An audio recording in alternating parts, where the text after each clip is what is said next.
दोस्तों, मैं साक्षी आप सभी का स्वागत करती हूँ मेरे चैनल नाइट लव हैंसू में, जहाँ मैं आपके साथ मिस्टेकी लवर का 9th पार्ट शेयर करने वाली हूँ। तो एपिसोड शुरू करने से पहले मैं आपको बता दूँ कि इस फैन फिक्शन में इंटीमेट सीन्स भी हैं और रफ वर्ड्स भी, तो इसे जब भी सुने आप तो एयरफोन्स लगा कर ही सुने। सो अब मुझे जो कहना था मैंने कह दिया है, तो अब हम एपिसोड की तरफ बढ़ते हैं।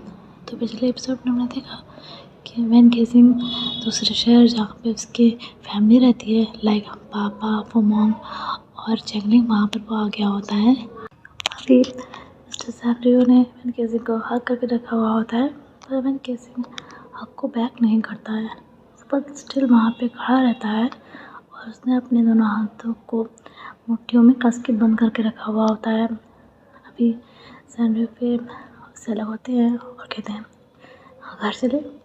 अभी वैन बस अपनी पलकें झपकाता है। अभी चैंगलिंग वहाँ पे आता है और वैन का जो बैग था वो पकड़ता है और कहता है मैं ले चलता हूँ। अभी वैन कहता है पागल हो क्या, मैं खुद ले चलूँगा। सो गाइस, स्टोरी कंटिन्यू करने से पहले मैं आपको बता दूँ कि मैं अभी पार्क में आई हूँ।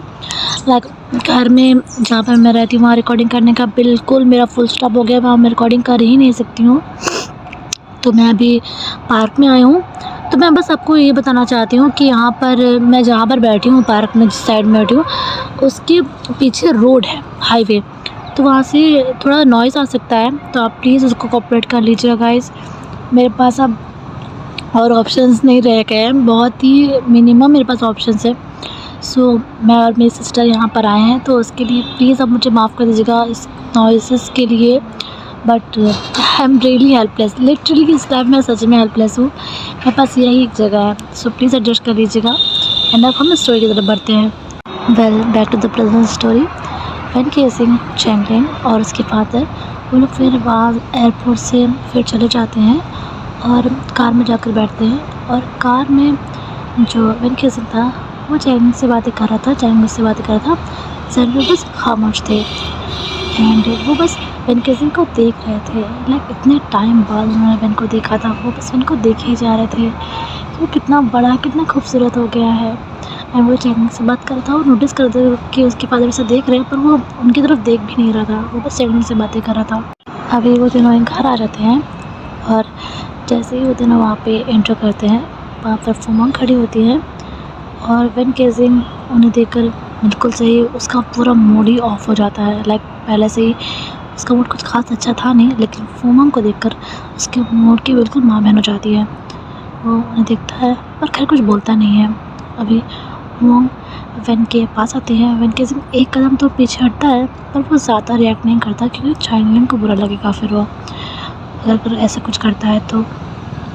फिर फूमोंग उसके पास आती है और वैन को टच नहीं करती, बस उसे देखती है ऊपर से नीचे तक और कहती हैं कितने बड़े हो गए हो तुम वैन। वैन केसिंग कुछ भी नहीं बोलता है, बस उन्हें देख रहा होता है। अभी वो फिर कहती है कैसे हो। अभी वैन कहता है ठीक हूँ। अभी चैंगलिंग उन लोगों को देख रहा होता है। वैन फिर चैंगलिंग की तरफ देखता है और कहता है चैंगलिंग मैं चेंज करके आता हूँ, फिर बात करें। अभी चैंगलिंग कहता है ठीक है भैया। अभी जो वैन होता है वो फिर वहाँ से चला जाता है एंड अपना सामान लेकर ही गया होता है वो, ताकि वो चेंज कर सके। अभी जो फूमोंग होती है वो इनको जाते हुए देख रही होती है एंड सैनरियो उनके पास आते हैं, उनके शोल्डर पे हाथ रखते हैं। फूमोंग सैनरियो की तरफ देखती है। अभी सैनरियो कहते हैं प्लीज़ आप बुरा मत मानिएगा। अभी फूमोंग कहते हैं नहीं, मुझे बुरा नहीं लगा, अगर मैं इनकी जगह होती तो मैं भी ऐसे ही रिएक्ट करती। बच्चा है वो, उसका ऐसा करना लाजिम है। अभी जो सैनरियो होते हैं वो फिर अपनी फूमोंग के सर पे हाथ फेरते हैं, उनकी फोरहेड पे किस करते हैं। अभी हमें इनको दिखाया जाता है जो कि अपने रूम में आ गया होता है और वो रूम में आने के साथ ही जो उसकी मम्मा की फ़ोटो थी उसे देखता है। लाइक कमरे में एंट्री करते ही वहाँ पर फ़ोटो लगी थी उसकी मम्मा के साथ, कुमिन के साथ। वो उनकी फ़ोटो को देखता है और उसे उस फ़ोटो के अंदर जो सीन था उसका फ्लैशबैक आता है कि वो और कुमिन एंड सैनरियो एक बार उनका जो गार्डन था जहाँ पर मियान ने नए नए फूल लगाए थे, उसमें वो जस्ट खिले थे। तो जब वैन केसिंग था वो एंड गुडमैन मियान एंड जैनड्रू वहाँ पर खेल रहे थे, लाइक वो पानी दे रही थी। तभी जो जैनड्रू थे वो कैमरा लेकर आए थे फ़ोटो लेने के लिए, क्योंकि वैन केसिंग भी उनकी हेल्प कर रहा था पानी देने में। तो वो बस वहाँ पर आए थे ऐसे ही कि उनकी फ़ोटो ले सके। वो फ़ोटो लेने के चक्कर में वहाँ पर काफ़ी मस्ती भरा माहौल हो गया था। तभी जैनड्रू ने जो अपने वैन केसिंग इसकी और गुडमैन की फ़ोटो ली थी। उनकी फ़ोटो ऐसे ली थी उन्होंने कि वैन केसिंग तब वो पानी का पाइप पकड़े हुए था, गुडमैन उसे पीछे से हक करके बैठी हुई थी और वैसे उन्होंने फ़ोटो ली थी। अभी वैन केसिंग उस फ़ोटो को देख रहा होता है बहुत ध्यान से। उसकी आंखों में आंसू भी आ गए होते हैं, पर वो रोता नहीं है। वो उस फ़ोटो से फिर अपना ध्यान हटाता है और अपना सूटकेस बेड पे रखता है और जो कपड़े थे वो निकालने लग जाता है। और कपड़े निकालते टाइम उसके हाथ में वो शर्ट आती है जिसे वो ख़ास कर लेकर आया था अपने साथ। ये वही शर्ट है जो जिशु ने उस रात पहनी थी, जो उसे रख दिया गया था। और वो कपड़े वैन केसिंग ने जिशु को वापस भी नहीं किए थे। लाइक वो करने वाला था, पर सिचुएशन ही ऐसी हो गई थी कि वो ड्रेस वापस कर नहीं पाया। वो उस दिन करने वाला था जब वो अनाथ आश्रम गया था, उसके बाद उसके दिमाग से निकल गया। तो वो कपड़े वैन केसिंग के ही पास रह गए थे और वो उस ड्रेस को अपने साथ यहाँ ले आया। एनीवेज अब वो उस ड्रेस को देखता है, लाइक उस शर्ट को बहुत ही ध्यान से देख रहा होता है। और जहाँ अभी थोड़ी देर पहले वो सैड था, उसकी आंखें भरी थी, उसके सैड चेहरे पे भी हल्की सी स्माइल लगी होती है। वो फिर कपड़ों को साइड करके लाइक उस शर्ट को वहाँ पर सूटकेस में वैसे रख के अपना फ़ोन निकालता है और जिशु को मैसेज करता है कि घर पहुँच गया हूँ। और वो रखता ही है जैसे अपना फ़ोन मैसेज करके वहाँ से फ़ोन पे जैसे मैसेज आता तो नोटिफिकेशन आती है ना, तो वैसे मैसेज आता है। वैन केसिंग फ़ोन उठाता है तो जिशु कहता है तुम रेस्ट करो, हम बाद में बात करेंगे या फिर हम कल बात करेंगे। अभी जो वैन होता है वो अपना हेड शेक करता है स्माइल करते साथ और कहता है इडियट। और फिर वो फ़ोन को रख देता है और वापस से अपने कपड़े निकालना चाहता है पहनने के लिए। और उस ड्रेस को बड़े ही सहेज कर वो सूटकेस में रख देता है, क्योंकि अभी उसका मन नहीं था कपड़े अलमारी में लगाने का। अभी यहाँ से हमारा सीन शिफ्ट होता है, हमें शालिया को दिखाया जाता है जो कि एक मॉल में आई होती है कुछ शॉपिंग करने के लिए अपनी दादी के साथ। लाइक उसके ग्रैंड पेरेंट्स आए थे ना, तो अपनी दादी के साथ कुछ शॉपिंग करने आई थी वहाँ पे। अभी वो परफ्यूम के सेक्शन में आती है और परफ्यूम जो था वो सेलेक्ट कर रही होती है अपनी दादी के लिए, क्योंकि दादी उनकी ड्रेस चेक कर रही थी अपने लिए। तो वो परफ्यूम उनके लिए ढूंढ रही थी, तभी एक परफ्यूम उसके हाथ से गिर जाता है और वो कुछ कर पाती उससे पहले, ऑब्वियसली वो गिर चुका था। तो वो अब एकदम ही नीचे की तरफ देखती है तो वो परफ्यूम किसी ने बचा लिया था। एंड वो लड़का जिसने उस परफ्यूम को पकड़ा था नीचे झुककर, वो डेंकुआन था। अभी शालिया डेंकुआन को देखती है, डेंकुआन शालिया को देखता है। अभी फिर डेंकुआन उस परफ्यूम को उसके हाथ में दे देता है। अभी शालिया तो उसे घूर के देख रही थी कि डेंकुआन वो यहाँ क्या कर रहा है, वो हैरान थी उसे देखकर। खैर वो परफ्यूम रख देती है। अभी जो डेंकुआन होता है कहते हैं शॉपिंग के लिए है ये। अभी शालिया कहती है हाँ, वो दादी को कुछ सामान चाहिए था तो बस शॉपिंग करने आई थी यहाँ पे। अभी डेंकुआन कहता है इफ़ यू डोंट माइंड क्या मैं तुम्हें ज्वाइन कर सकता हूँ। अभी शालिया मुझसे देखती है कुछ सेकंड तक, फिर कहती है ओके। अभी डेंकुआन कहता है वेट, अगर कोई प्रॉब्लम है तो इट्स ओके। अभी शालिया कहती है नहीं कोई प्रॉब्लम नहीं है, तुम ज्वाइन कर सकते हो मुझे। अभी फिर जो डेंकुआन होता है वो उस परफ्यूम के सेक्शन को देखता हुआ कहता है परफ्यूम ले रही थी। अभी शालिया कहती है हाँ, दादी के लिए एक परफ्यूम चाहिए था मुझे, बट समझ में नहीं आ रहा है कि कौन सा वाला लूँ। उन्होंने कहा अपने हिसाब से कुछ भी ले लो, कुछ भी मैं कन्फ्यूज़ हो रही हूँ। तो अभी डेंकुआन उनमें से परफ्यूम देता है ऐसे उठा के और कहता है ये वाला लो। अभी शालिया उस परफ्यूम को देखती है, फिर डेंकुआन को देखती है। अभी डेंकुआन कहता है वो मेरे दादू को भी यही पसंद है ना, सो आई थॉट कि शायद पसंद आया उन्हें। और ये वैसे भी यूनिसेक्स है। अभी जो शालिनी होती है वो उस परफ्यूम को देखती है, फिर डंकन को देखती है, फिर हल्के से स्माइल करती है और वो परफ्यूम ले लेती है। और डंकन को तो बहुत ही खुशी हो रही होती है। अभी फिर शालिनी कहती है, वैसे तुम्हारी शॉपिंग होगी? अभी डंकन कहता है, वैसे तो नहीं, well would you like to help me? अभी शालिनी कहती है, किस मैटर में? अभी वो कहता है, मेरे लिए कपड़े चूज़ करने में, अगर तुम्हें बुरा न लगे तो। अभी शालिनी उसे देखती है, फिर कहती है, फ़ाइन, तुमने मेरे इस परफ्यूम में हेल्प की तो ठीक है। अभी जो शालिनी होती है वो और डंकन मिलकर ही शॉपिंग करने लग जाते हैं। मतलब डंकन को जो चाहिए होता है उसमें शालिनी उसकी हेल्प करती है, लाइक ड्रेस सेलेक्ट करने में, सॉरी। एंड जो शालिनी को चाहिए होता है उसमें डंकन अपना ओपिनियन देता है, लाइक वो ऐसे ही शॉपिंग कर रही थी, फिर दादी भी बन जाती हैं एंड फिर वो लोग तीनों लोग शॉपिंग करने लग जाते हैं। एंड जो डंकन होता है वो बहुत ही खुश होता है शालिनी के साथ, ये थोड़ा सा समय बिताकर उसे बहुत खुशी हो रही होती है।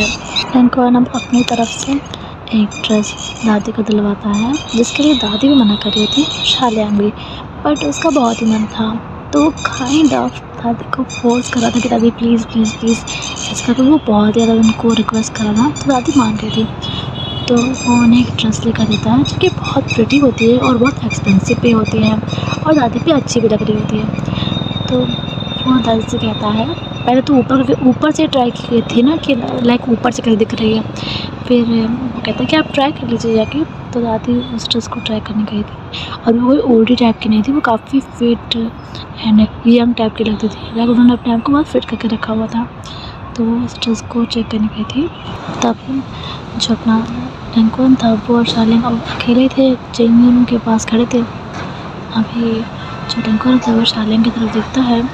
अभी शालिनी तो जो चेंजिंग रूम था उसी की तरफ देख रही थी। अभी डंकन कहता है, अच्छा वो ठीक नहीं हुआ शालिनी। अभी शालिनी उसे देखती है, फिर वो वापस से जो चेंजिंग रूम था उसकी तरफ देखने लग जाती है।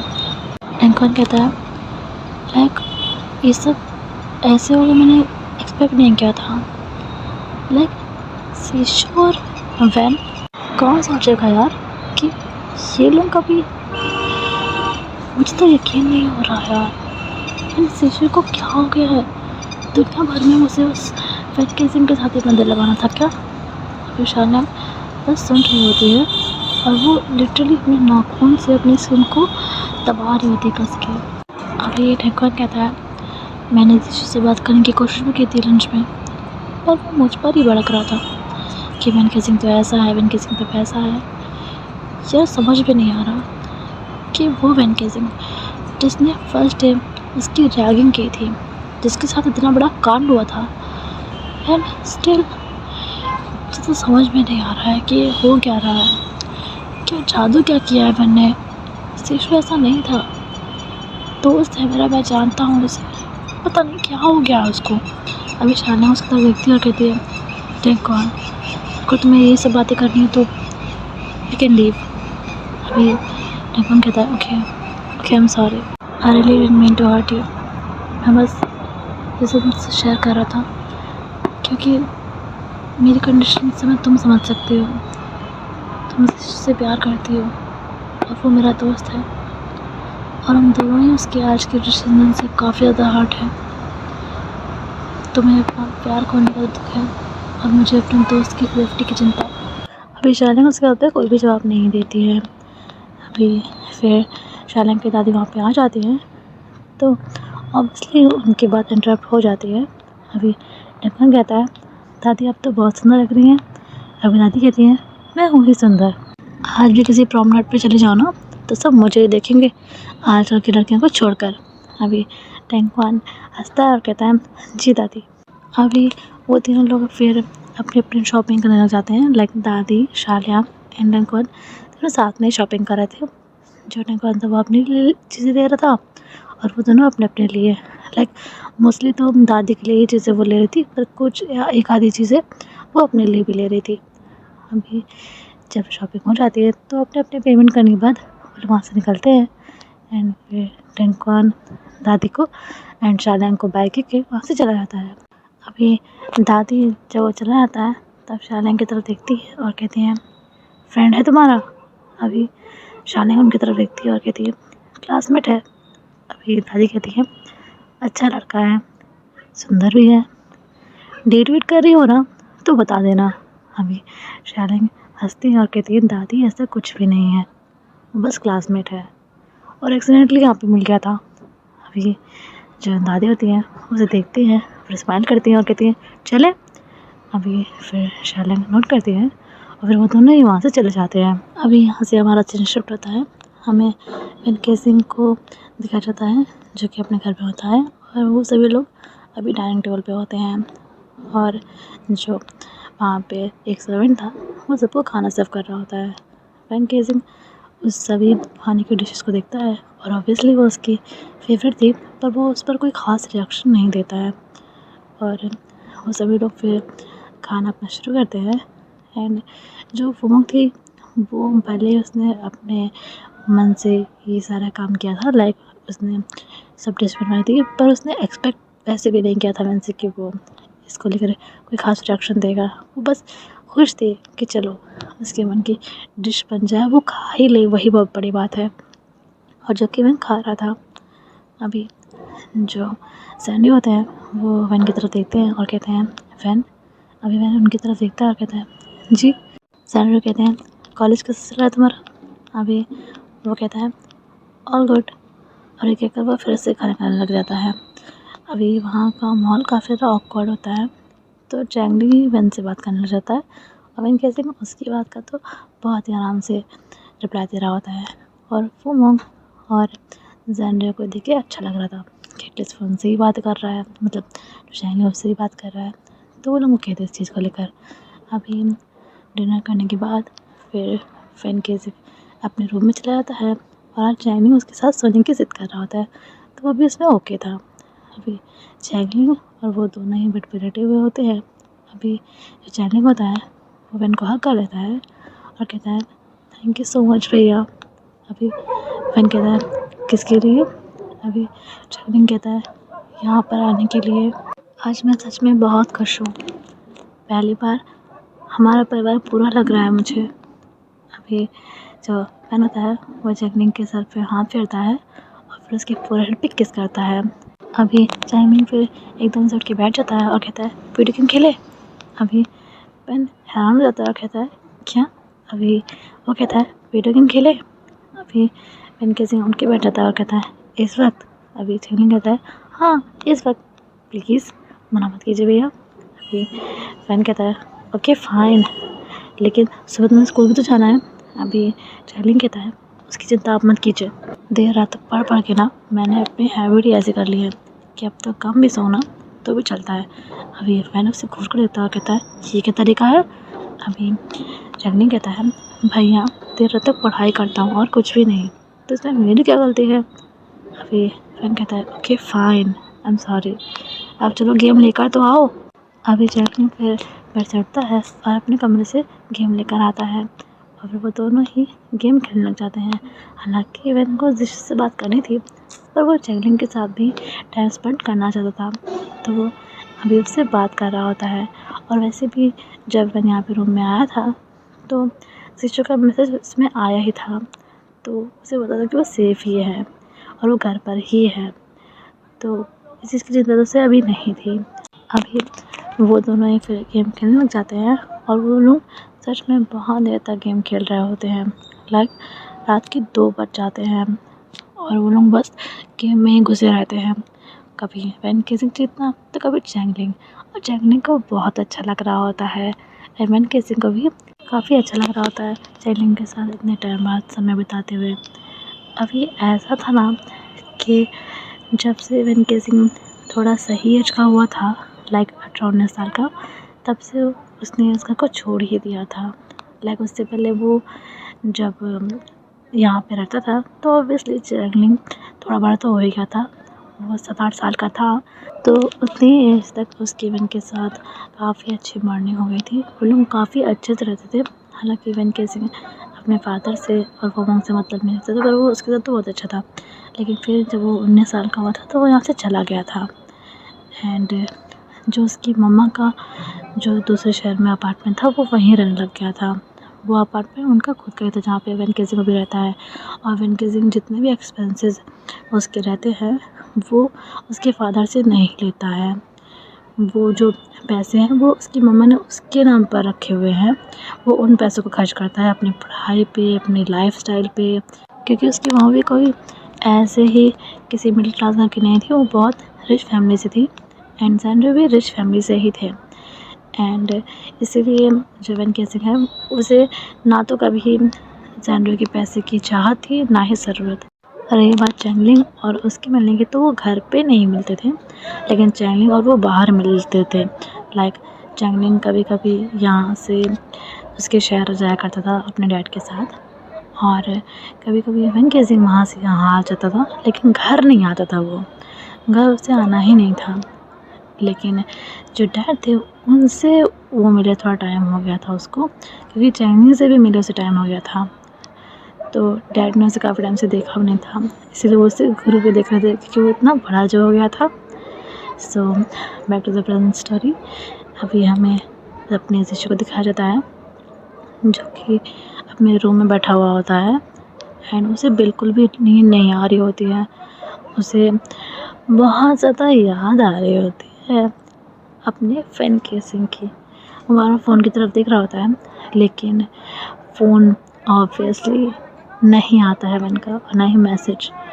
और जो अपना शिशु होता है वो जग ही रहा होता है, वेट करता रहता है, पर खैर फिर नहीं आता है मैसेज, तो वो सो जाता है। अभी हमें नेक्स्ट डे का सीन दिखाया जाता है। जो अपना शिशु होता है वो उठता है और अपना नहा धोकर फिर ब्रेकफास्ट तैयार करने लग जाता है। जो दादी थी वो भी उठ गई होती है, पर आज वो देखती हैं कि शिशु काफ़ी ज़्यादा मतलब सैड सैड सा लग रहा था। तो वो उसे देखती हैं और कहती हैं, क्या हुआ है, किसी से झगड़ा हुआ? अभी शिशु उनकी तरफ देखता है और कहता है, नहीं तो।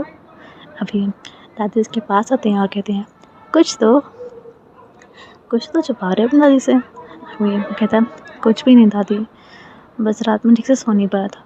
अभी वो कहती हैं, वो तो तुम्हारी सुर्ख आंखें देख कर ही पता कर सकती हूँ मैं कि तुम रात में ठीक से सोए नहीं हो। अभी जो शिशु होता है वो कहता है, दादी बस ऐसे नींद नहीं आ रही थी। अभी दादी काउंटर से थोड़ा टिक कर खड़े जाती हैं और उसे देख रही होती हैं और कहती हैं, जब बताने का मन करे तो बता देना, दादी यहीं हैं। और ये बोलकर वो चली जाती है। अभी जो शिशु होता है वो एक डीप ब्रेथ लेता है और कहता है, काम डाउन शिशु, calm down, everything is okay, everything is okay. वो ऐसे खुद को काम कर रहा होता है, पर सच में वो वेन को बहुत मिस कर रहा होता है। उसे नहीं पता था कि कैसे काटने वाला है वो इतना टाइम। उसे ये भी यकीन नहीं हो रहा था कि उसे वेन की इतनी आदत हो गई है कि उससे रहा ही नहीं जा रहा। बस सच में उससे रहा नहीं जा रहा था। एनीवेज वो फिर ब्रेकफास्ट प्रिपेयर कर लेता है। उसके बाद दादी के पास आता है। दादी उसे देख ही रही होती है, तभी जो अपना शिशु होता है वो कहता है, दादी मुझे देखना बंद कीजिए, मुझे अजीब लग रहा है। अभी दादी कहती है, ओके फाइन बैठो। अभी वो दोनों फिर बैठ जाते हैं एंड फिर वो लोग ब्रेकफास्ट करते हैं और शिशु फिर कॉलेज के लिए रेडी होता है। उनको उनकी सुबह की मेडिसिन देता है और कहता है कि लाइक वो खाना खा लें, उसकी राह ना ताकें और अपनी मेडिसिन भी ले लें। अभी वो जाने लगता है, तभी दादी कहती है, रुको। अभी शिशु रुक जाता है उनकी तरफ, वापस आता है चल के। अभी दादी फिर उसकी फोरहेड पे किस करती हैं और उसे हग करती हैं और कहती हैं, तुम्हारी जो भी समस्या है वो ठीक हो जाएगी, अगर ना ठीक हो तो एटलीस्ट मुझे बताकर अपना दुख हल्का कर लेना।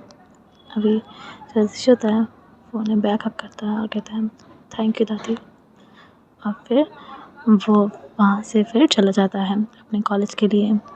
आज वो कॉलेज में मतलब पढ़ाई करते रहा होता है, बस उसका मन नहीं लग रहा होता है।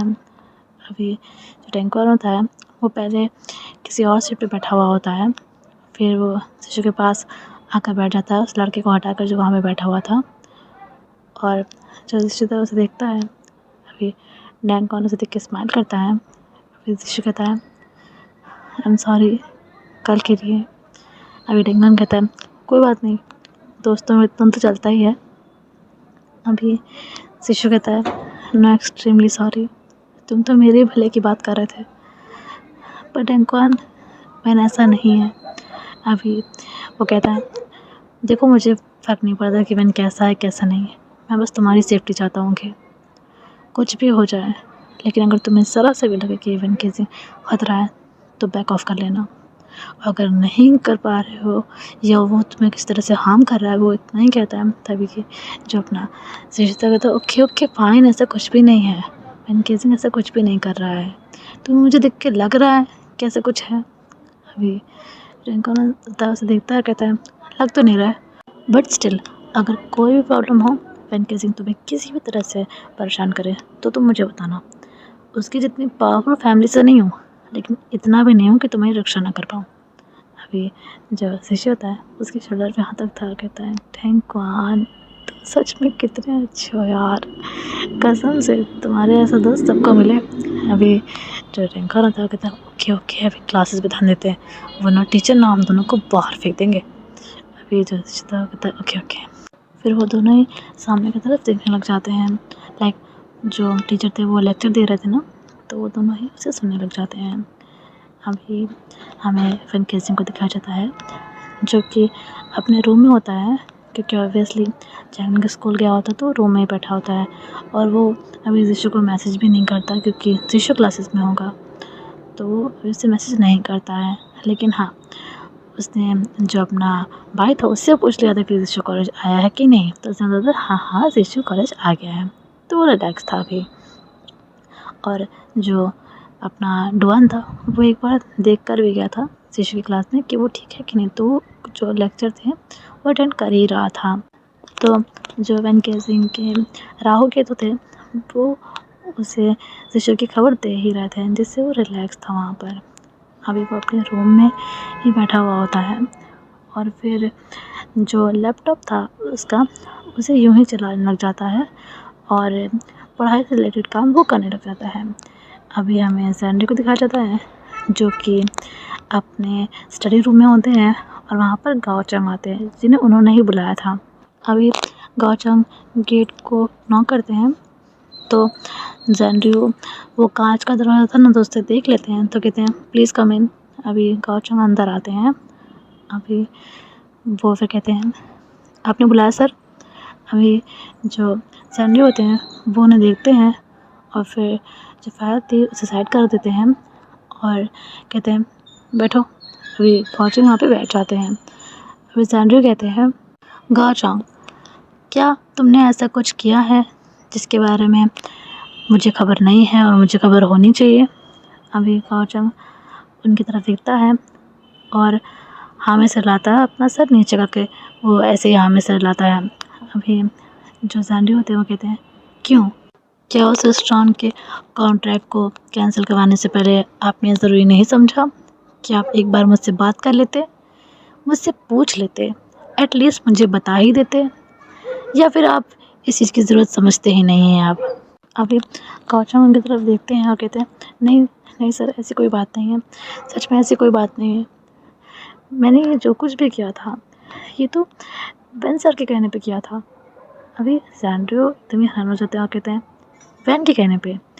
अभी गाओचंग कहते हैं जी, उन्होंने मुझसे कहा था ये सब करवाने के लिए।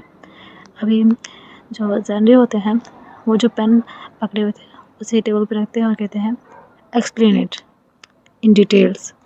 अभी गाओचंग से वैन केसिंग ने जो भी उस रेस्टोरेंट को लेकर बात कही थी वो जैनड्रू को जो भी गाओचंग थे वो बताते हैं कि मैंने कहा था कि उस रेस्टोरेंट से कोई कांटेक्ट ना रखा जाए, ये वो करके उसे बता देते हैं उसे।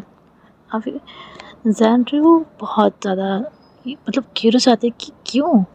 अभी जो जैनड्रू थे वो कहते हैं तुमने कारण पूछने की ज़रूरत नहीं समझी।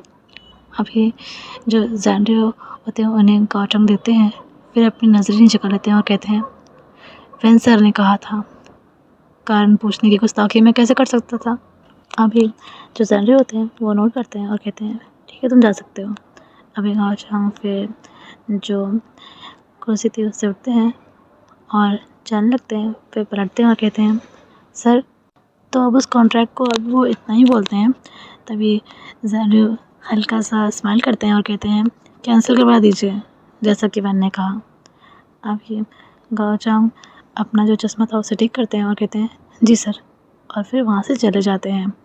अभी जैनड्रियो जो उनकी चेयर थी उससे टिक जाते हैं और पेन को अपने एक हाथ में लेकर अपने दूसरे हाथ में उसकी जो निब थी उसे प्रेस करते रहते हैं और कहते हैं, मैंने पहली बार इस खानदान के नाम का यूज़ किया। क्यों?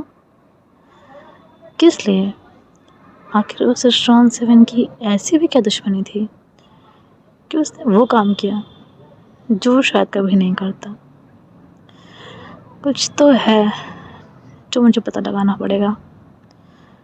वैन की लाइफ में चल क्या रहा है। अभी हमें काउचों को दिखाया जाता है जो स्टडी रूम था उससे बाहर निकलते हैं। तभी वो उनसे मिलती हैं और कहती हैं, नमस्ते भैया। अभी वो उन्हें देखते हैं, कहते हैं, नमस्ते भाभी। अभी वो कहती हैं, अरे आप अभी तो आए हैं, अभी ऐसे कैसे चले जाएंगे, चलिए चाय पीकर ही चाहिए। अभी वो कहते हैं, नहीं भाभी थोड़ा जल्दी में हूँ। अभी वो कहती हैं, अरे ऐसे कैसे, कितनी भी जल्दी है, लेकिन एक कप चाय तो आपको पी के जाननी पड़ेगी, वरना फिर जैनड्रियो से कह के आपके लिए मैं समस्या खड़ी करवा दूँगी। अभी वो मजाक में ही कह रही थी। अभी जो अपने गाँव होते हैं वो वापस से अपना चश्मा ठीक करते हैं और कहते हैं, भाभी आप भी कसम से मुसीबत में डाल देती हैं। अभी वो हल्के से हंसती है और कहती हैं, चलिए चाय तैयार ही है, आ जाइए। अभी वो दोनों फिर चाय पीने लग जाते हैं और जो अपनी मम्मा होती है वो उनसे ऐसे ही बात कर रही होती हैं, उनकी फैमिली के बारे में एंड उनकी लाइफ के बारे में ऐसे ही बात कर रही होती हैं वो। अभी जो वैन होता है वो रूम से यूं ही बाहर निकलता है एंड गाओ चंग को देखता है तो उसकी आंखें चमक जाती हैं। एक्चुअली ना गाओ चंग को ये पता था कि वैन केसिंग यहाँ पर आया है और ना ही वैन केसिंग को पता था कि गाओ चंग यहाँ पर आया है, क्योंकि वो तो ऑफिस में ही रहते थे ना, तो उन्हें कैसे पता होगा। अगर ये मैटर ना होता तो वो घर पे भी नहीं आते। और जैनड्रियो ने इसीलिए इस बात के बारे में घर में बात की, क्योंकि जो अपने गाओ चंग हैं वो उनके पुराने मुलाजिम हैं और इस तरह से पुराने मुलाजिम को ऑफिस में क्वेश्चन करना अच्छा नहीं लगता, तो इसीलिए वो घर में उन्हें बुलाए थे ताकि वो अच्छे से उनसे पूछ सकें कि मैटर क्या चल रहा है, इतना बड़ा फ़ैसला लिया है तो कोई तो वजह होगी। और वो बस उन्हें ऐसे ही क्वेश्चन कर रहे थे। गाओ चंग की वफादारी पे उन्हें कोई शक नहीं था, पर वो बस हैरान थे कि क्यों भाई, क्यों इतना बड़ा फ़ैसला बिना उनसे पूछे कैसे। बस इसलिए वो जानना चाहते थे और कोई ऐसा मैटर नहीं था। और अब तो उन्हें बहुत ज़्यादा क्यूरियोसिटी हो रही थी कि वैन केसिंग क्यों भाई, क्यों इस मैटर में इतना घुस रहा है। खैर अभी वैन केसिंग उन्हें देखता है और वो ऊपर से बोलता है, खाओ अंकल। अभी जो अपने काचों होते हैं वो आवाज़ सुन लेते हैं उसकी और ऊपर की तरफ देखते हैं। लाइक उन्हें इतना तो पता नहीं था कि ऊपर कौन है, लेकिन अगर कोई ऐसे बुलाएगा तो इंसान सुन तो लेता ही है ना, तो ऊपर देखते हैं। अभी वो उसे बस देख रहे होते हैं और लाइक ऐसा भी नहीं था कि बिल्कुल ही चेहरा पहचान में ना आए। लाइक 7 साल ही हुए थे, अभी इवन 26 साल का था और वो 19 साल की उम्र में गया था, तो तब से उन्होंने उसे इतना देखा नहीं है और फ़ोन पर ही बात हुई है, तो उसे देखते रहते हैं। अभी जो अपनी फुआ होती हैं वो कहती हैं, वैन है, कह रहा है। अभी जो कौशल होते हैं वो एकदम ही उठ जाते हैं सोफे से। अभी जो अपना वैन होता है वो फिर तेज़ कदमों से वहाँ से ऊपर वाले फ्लोर से नीचे आता है और आके उनको हग कर लेता है। और वो ऐसा नहीं था कि सिर्फ मतलब के लिए उन्हें इतना मानता था, ऐसा नहीं था, वो उन्हें मानता था इसलिए उनसे अपना काम करवा लेता था कि लाइक उसे अगर किसी चीज़ की नीड है, कोई इन्फॉर्मेशन निकलवानी है, किसी चीज़ के बारे में कोई काम करवाना है, तो इसलिए उनसे बोल देता था और हमेशा अपनी फैमिली की हेल्प वो नहीं लेता था। लेकिन इस मैटर में उसे चाहिए था, कि उसे पता था कि उस रेस्टोरेंट का कॉन्ट्रैक्ट उसकी फैमिली से है, लाइक उसके फादर के जो इवेंट्स हैं उनसे है, तो इसीलिए वो उन्हें डिस्ट्रॉय करने के लिए ये तरीका अपनाता, वरना वो ऐसा करता भी नहीं। लेकिन गाओ चंग से उसके रिलेशनशिप बहुत अच्छे थे, क्योंकि जब उनकी मॉम काम किया करती थी, जो गाओ चंग थे वो उनके ही पीए रह चुके थे, सॉरी, तो इसलिए वो उन्हें इतना मानता था। अब उन्हें हक कर लेता है, गाओ चंग उसे बैक करते हैं। अभी वो कहते हैं, कब आए? अभी फिर कहता है, कल रात को। आप कब आए? अभी वो कहते हैं, बस थोड़ी देर पहले। अभी वैन केसिंग फिर उनसे अलग होता है और फाइनली फिर उनके पैर छूता है। वो इतना खुश हो गया था कि वो पैर छूने का भी इतना शुद्ध नहीं रख पाया था और सीधा ही उनके गले लग गया था। अभी उनके पैर छूता है, वो उन्हें ब्लेस करते हैं और फिर अपना बहन होता है वो कहते हैं कैसे हैं आप? अभी वो कहते हैं बिल्कुल ठीक, तुम कैसे हो और कितने बड़े हो गए हो और माशाल्लाह कितने सुंदर हो तुम। अभी वेंकी सिंह स्माइल करता है और कहता है शुक्रिया अंकल, आप भी बिल्कुल वैसे के वैसे दिखते हो, यंग एकदम। अभी गाओचंग अपना चश्मा ठीक करते हैं और कहते हैं वो तो मैं हूँ ही, एकदम यंग। अभी जो वो होते हैं वो दोनों को देख रहे होते हैं। अभी गाओचंग फिर कहते हैं बाय द वे, तुमने जो काम कहा था ना वो हो गया है। अभी वेंकी सिंह तो बहुत ही ज़्यादा खुश हो जाता है। वो कहता है थैंक यू अंकल। अभी वो कहते हैं थैंक्स मुझे नहीं, अपने पापा को कहना, उनकी मर्ज़ी के बिना ये पॉसिबल नहीं होता, तो एटलीस्ट तुम उन्हें एक थैंक्स तो कह ही देना।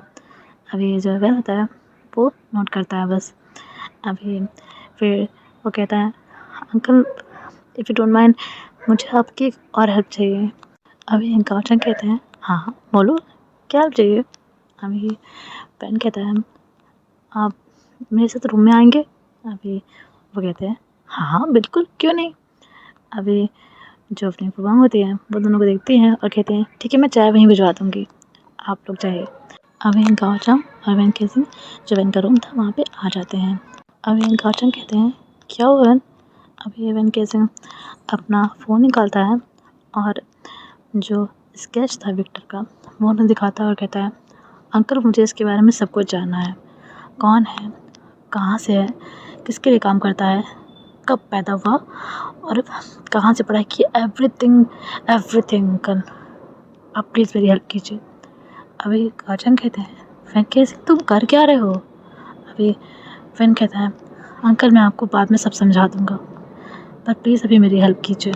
मम्मी एक कसम अंकल, मैं किसी गलत काम में इन्वॉल्व नहीं हूँ, लेकिन किसी की जान का सवाल है, मुझे इस इंसान के बारे में सब कुछ जानना है अंकल। अभी जो गाओचंग होते हैं वो उस फ़ोटो को देख रहे होते हैं, लाइक उस स्केच को देख रहे होते हैं और फिर वेन की तरफ देखते हैं और कहते हैं ठीक है मैं काम कर दूँगा, लेकिन वेन प्लीज़ तुम अपने आप को किसी खतरे में मत डाल लेना प्लीज़। अभी वेन कहता है ऐसा कुछ भी नहीं होगा अंकल, ऐसा कुछ भी नहीं होगा, मैं अपने आप को खतरे में नहीं डालूँगा, लेकिन कोई और खतरे में है, मुझे बस उससे बचाना है। अभी गाओचंग कहते हैं ओके फ़ाइन, मैं तुम्हारा काम कर दूँगा, लेकिन मुझे एक बात बताओ। अभी वेंकी सिंह कहते हैं जी।